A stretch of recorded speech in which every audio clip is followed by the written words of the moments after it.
우리나라 사람들은 대부분 도요토미 히데요시라는 이름을 잘 알고 있습니다.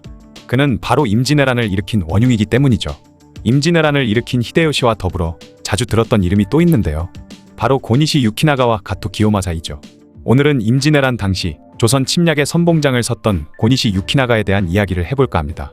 그는 1558년 교토에서 약재 장사를 하던 고니시류사의 둘째 아들로 태어났죠. 당시 첫째 아들이 아닌 둘째나 셋째 아들들은 아들을 못 낳은 집안의 양자로 들어가는 일이 자주 있었는데, 그렇게 유키나가는 한 집안의 양자로 들어가게 됩니다. 이때 유키나가는 자신이 있던 지역의 영주 우키타 나오이에에게 재능을 인정받아 무사로 발탁받았고 그의 가신이 되었죠. 이후 하시바 히데요시가 나오이에를 공격해오자 나오이에는 노부나가에게 항복하기로 결정하는데요. 그때 교섭을 하기 위해 유키나가가 나갔고 그렇게 히데요시를 만나게 되었죠. 이때 그는 히데요시에게 재능을 인정받아 시간이 흘러 나오이에가 세상을 떠나자 히데요시의 신하가 된 것입니다. 이후 유키나가는 도요토미 정권의 수군을 통솔했는데 1584년 그는 가톨릭 세례를 받게 되었죠. 그의 세례명은 아우구스티노였다고 하는데 1585년 유키나가는 영주가 되었고 자신이 하사받은 영지 쇼도섬에 포르투갈 출신 선교사 세스페데스를 초빙해 가톨릭 포교 활동을 했으며 이후 그는 180도 달라져 거만했던 성격이 온화하고 겸손한 성격으로 바뀌었고 오사카에 한센병 요양원과 고아원을 만들었다고 합니다. 유키나가가 얼마나 독실한 가톨릭 신자였는지 그의 영지였던 아마쿠사 제도는 그리스도의 섬이라고 불릴 정도였으며 예수회의 활동을 적극적으로 지원하고 보호한 것이 유키나가였다고 하죠.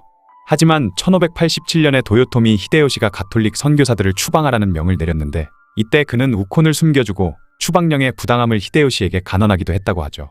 이때 가토 기요마사의 영지에 있던 가톨릭 신자들이 유키나가의 영지로 도망을 쳤는데 그들을 처단하려는 기요마사와 그들을 보호하려는 유키나가 사이에서 불화가 일어나기 시작했으며 그렇게 서로의 사이가 틀어지기 시작했다고 합니다. 이후 히데요시가 조선을 침략하려는 움직임을 보이자 당시 사위가 대마도주였는데 조선에서 수입하는 물자에 의존을 많이 했었기 때문에 사위 소 요시토시의 신변과 조선과의 무역 문제 그리고 자신의 가톨릭 신앙 등의 이유로 침략을 반대하고 나섰죠. 하지만 히데요시의 뜻을 꺾는 데는 실패하고 말았고 그는 굳이 전쟁을 하겠다면 자신을 선봉에 세워달라고 요청했습니다. 히데요시는 이 요구를 받아들였고 그는 라이벌이었던 가토 기요마사에게 보란듯이 가장 먼저 조선의 상륙해 부산진성과 다대포성, 동래성을 함락시키고 탄금대 등에서 조선군을 공격했으며 가장 먼저 수도 한양을 점령했고 도망친 선조를 쫓아 평양성까지 함락시키게 되죠. 그렇게 그는 참전했던 일본 장수들 중 가장 큰 공을 세우게 되었습니다. 이때 그는 기고만장한 상태로 선조에게 이제 곧 우리 수군 10만이 서해로부터 오는데 대왕께서는 어디로 가실랍니까? 라는 식의 오만한 서신을 보내기도 했죠. 하지만 각지에서 군세를 수습한 조선 육군과 의병들이 점차 승리를 거뒀으며 이순신이 이끄는 조선 수군의 제해권을 빼앗기자 병력 충원도 어려워지고 보급에도 문제가 생기기 시작해 점점 궁지로 몰리게 된 유키나가는 더 이상 나아가지 못하고 평양성에서 발이 묶이게 되었습니다. 얼마 안가 명나라에서 원군이 도착해 평양성을 공격하자 이때 유키나가의 동생인 고니시 요시치로와 사촌인 고니시 안토니오가 전사하기도 했죠.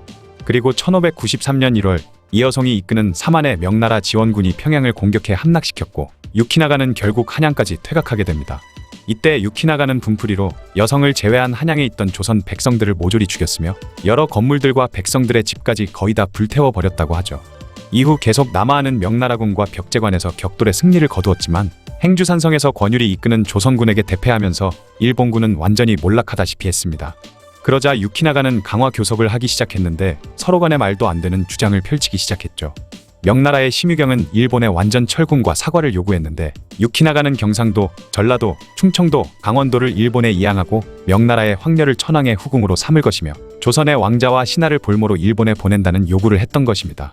이때 명나라의 외교관들이 일본의 요구 조건을 명나라 조정에 보고하면서 히데요시는 자신을 일본 국왕으로 책봉하여 무역을 부활시켜줄 것을 요구하고 있다라는 허위 보고까지 하게 되죠. 중간에 일본과 명나라는 서로 여러 번의 조건을 제시하는 등 많은 일이 있었지만 강화 교섭이 타결되었고 명나라의 책봉사가 일본으로 건너가면서 그렇게 1596년 9월 2일 히데요시는 일본 국왕으로 책봉되었습니다. 그런데 히데요시는 자신의 요구 조건 중 하나였던 볼모로 조선의 왕자를 일본에 보내야 한다라는 요구가 실현되지 않아 굉장히 불쾌해하고 있었는데 이때 명나라 책봉사가 일본군의 완전한 철군을 요구하자 굉장히 격노했다고 하죠. 그리고 얼마 안가 명나라와 조선이 자신의 요구를 거부했다며 다시 전쟁을 일으키고 말았습니다. 그것이 바로 정유재란이죠. 이때는 임진왜란 때와는 달리 가토 기요마사가 제1진을 맡게 되었는데 유키나가는 평소에 죽이고 싶어 했던 원수 기요마사를 조선의 손을 빌어 처리하고자 조선의 경상우 병사 김응서에게 사람을 보내 가토군이 곧 바다를 건너 조선을 침략할 것이라는 정보를 알려주었습니다. 김응서의 보고를 받은 권율은 조정에 알리는 동시에 바다를 건너오는 가토 기요마사에 대한 공격 명령을 전하기 위해 권율이 직접 이순신에게 달려갔지만 이순신은 공무로 인해 여수에 있었고 결국 가토는 부산에 상륙하게 되었죠. 하지만 유키나가가 벌인 이 일로 인해 상상 이상의 수확을 거두게 되는데 그것은 바로 이순신은 파직되어 버렸고 후임으로 원균이 삼도수군 통제사가 되고 만 것입니다. 이후 원균은 칠천량에서 이순신이 조정에 어떠한 도움도 받지 못하고 죽을 고생을 해서 만든 조선수군을 괴멸 직전까지 몰고 가버렸으며 자신도 결국 세상을 떠나게 되죠. 이후 고니시 유키나가는 군사들을 이끌고 순천과 남원성을 함락시켰으며 이때 조선인들의 코와 귀를 베어 일본으로 보냈습니다. 그런데 1598년 9월에 도요토미 히데요시가 갑작스레 사망하자 일본군이 급히 철수를 시작했는데요. 고니시 유키나가는 조명현 합군에 포위되는 등 큰 위기에 처했지만 명나라 수군을 지휘하던 진린에게 뇌물을 주어 퇴로를 겨우 확보할 수 있었죠. 하지만 다시 수군 통제사가 된 이순신이 퇴각하는 일본 수군에 대한 공격에 나섰고 유키나가는 노량에서 벌어진 전투에서 겨우겨우 목숨만 건진 채 일본으로 돌아갈 수 있었죠. 히데요시가 죽은 이후 일본의 상황은 굉장히 급박하게 돌아가기 시작했습니다. 그동안 조용히 지내던 도쿠가와 이에야스가 일본 제패에 대한 야망을 드러냈던 것인데요. 이에야스는 여러 영주들과 혼인 관계를 맺으며 세력을 확대해 나갔고 임진왜란을 겪으며 히데요시에게 불만을 가졌던 영주들이 이에야스를 지지하기 시작했던 것이죠. 그러자 히데요시의 충복이던 이시다 미스나리는 군대를 일으켜 이에야스를 공격하기 시작했고 그러자 유키나가도 도요토미 가문을 수호한다는 명분으로 도요토미 히데요리 편에 서서 서군에 가담해 세키가하라 전투에 7,000명의 병력을 이끌고 참전했습니다. 하지만 결국 서군은 동군에 밀려 전멸하다시피 해버렸고 유키나가도 병력을 거의 다 잃은 채 도망치다가 자결을 금지하는 가톨릭의 가르침에 따라 할복을 거부해 결국 4일 만에 도쿠가와의 부하들에게 붙잡히게 되었죠. 이후 그는 서군의 다른 장수들과 함께 조리돌림 당한 뒤 교토 로쿠조의 강변에서 이시다 미스나리와 함께 참수되었습니다. 그는 죽기 직전 같은 가톨릭 신자였던 구로다 나가마사에게 자신의 고해성사를 요청했지만 도쿠가와 이에야스의 명이라는 이유로 그는 거절했고 사제를 불러달라는 것도 허락되지 않았죠. 처형된 이후 유키나가의 수급은 효수되었으며 이후 교회에서 그의 시신을 수습한 뒤 가톨릭식으로 장례를 치렀지만 결국 머리와 몸이 함께 매장되지는 못했다고 합니다. 고니시 가문이 멸문된 이후 유키나가의 영토는 앙숙이던 가토 기요마사의 소유가 되었다고 하죠. 결국에는 원수이던 가토 기요마사에게 지고 말았네요.